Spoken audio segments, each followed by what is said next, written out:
சொல்லுமா. ஹாய் பண்ண பையன் சாப்பிட போறாங்க. ஓ இதெல்லாம் வேறு நான் சொல்லணுமா பிட்ட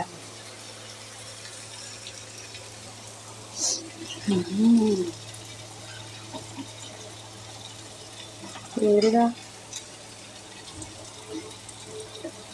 நீ சொல்லு. நீ தான் இப்போ தட்டில் சாப்பாடு வச்சுட்டு சொல்லணும் hi. No no no no நீ சொல்லு. அப்போ போ, நீ சொல்ல வேணாம்.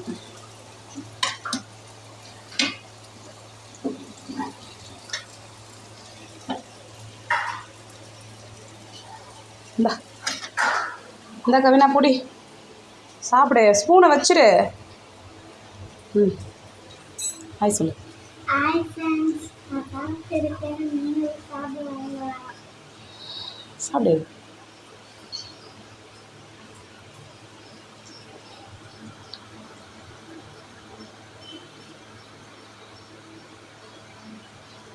வாயில் எடுத்து சும்மா வை சாப்பாடு.